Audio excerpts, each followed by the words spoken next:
Okay, so that's an F. I knew that was a G because I always played those open chords on the G. But now that new note, A, I can play A there. It's not an open note down there for your fingers anymore. It's an A right there. So I figured, okay, I know that. And that's the same sound. Jump Jack Flash goes, bum. So it occurred to me, wow, that little shape on my hands, I don't even have to, if I ever have to ask myself where A is and I forget, I just look at where my hands were and it's going to be there.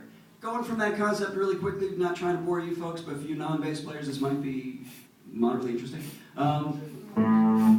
Let's learn the next. I thought about, okay, the next note. And what is that? I don't know. Oh, it's B, it's B, it's B, and there I can play another B. So now, what I was getting to is I can play any note on the D string, which is that guy. No, because when I looked at the package, it said D string. I can play it anywhere. I can figure out whatever note I need to. Okay, a G. I wish I had a higher G. Oh, it's on the D string right there where it always is, right? C. Oh, I wish I had a higher one up there. Okay, so what's great about that now? What's great about that is it's a target note. Okay, this is actually what I'm getting to. Targets.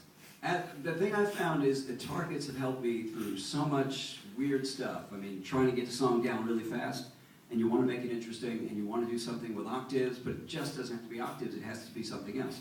Targets is a way of getting from the root note, which all bass players will play, right? I don't need a whole lot of love, and you can do that all day, and it sounds pretty good. But every once in a while, you're going to get those guys like I work, who tell you, come up with something creative. Okay? So a target, a very simple target that I just showed you, is just playing this octave. I don't need no lot of money. I don't. Now that's just that octave. And thank God I knew it was a G, and I knew to go to it, and I knew it would screw up the song. Okay? As we get a little more advanced, there are a lot of other targets. There's tons of targets. They're all over the neck. If we break down things into scales, you non-musicians, if you want, you can have some chips now, and I'm going to refer to the musicians right now, but you might find this interesting too. Breaking down, actually everybody can get in on this. Here we go. Scales, you've heard them 100 times. Do, re, mi, fa, sol, la, ti, do, right? They all have a numbered position. Some of you advanced players, you're starting to learn all that. They fall into a number, but they're actually a note. And the reason they do that is so that you can find your way around in any key, and somebody can say, play a major third or a minor third, and you're going, what's a major third or minor third? It's very simple. Happy, sad. Happy, sad. You do happy, sad here too. Happy, sad. Happy, sad. Okay, now the thing about this is not all songs are in A major, not all songs are completely in octaves, and sometimes that guy who just told you to come up with something creative will go, stinks, come up with something more creative. Okay? That's where these other notes come from, okay? So this takes time to get to wrap your head around, but for some of you guys who are already playing, you know what I'm talking about already. More targets, okay? Let's talk about thirds, okay? That's the third note of, let's just say a major chord. We'll say a major third for now, okay? So let's go back to our G, right? Second note in the scale is an A, it just happens to be, trust me on this. And the third note is a B, all right? So there's that sound.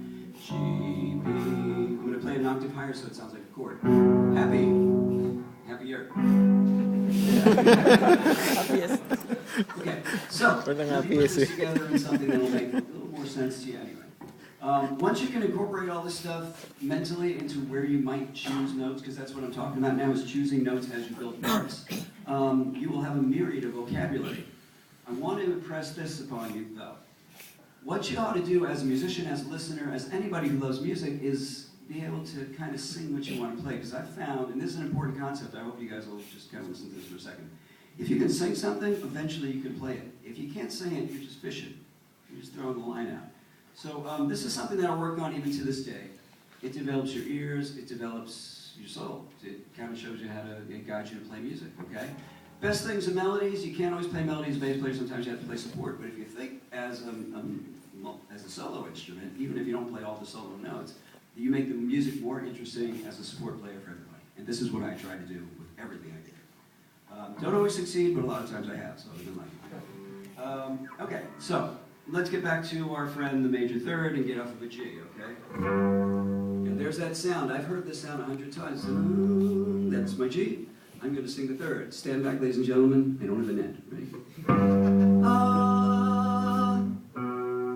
That's the note I was looking for. How can I do that? I've been playing music for my whole life. But You can do it too, and I'm going to implore some of you bass players to try this at home, okay? Do it